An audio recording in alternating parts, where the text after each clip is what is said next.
आज सकाळ ହେଇଗଲା ମୁଁ ଉଠି ଗଲି 7:50 ରେ କୋଚିଂ ଅଛି 8ଟାରେ ଏଉଠୁ ଜାଣିପାରୁଥିବ ମୁଁ କେତେ ସିନ୍ସିୟର।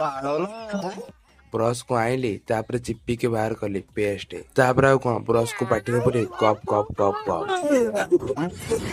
ସକାଳୁ ମାମା ଘରେ ତିଆରି କରିଥିଲା ସିମେଇ ତାକୁ ମୁଁ ତମକୁ ଦେଖେଇ ଖାଉଛି କାହିଁକି ନା ମୋ ମନ। କାଲି ମୋର ପାର୍ସଲ ଦିଟା ଆଇଥିଲା ତାକୁ ମାମା ରଖିଥିଲା ତାକୁ ଆଣିକି ମତେ ଦେଲା। ତାପରେ ମୋ ଜେଜେର 22 ଇଞ୍ଚ ସାଇକେଲ ଧରି ଚାଲିଲି ପଢିବାକୁ।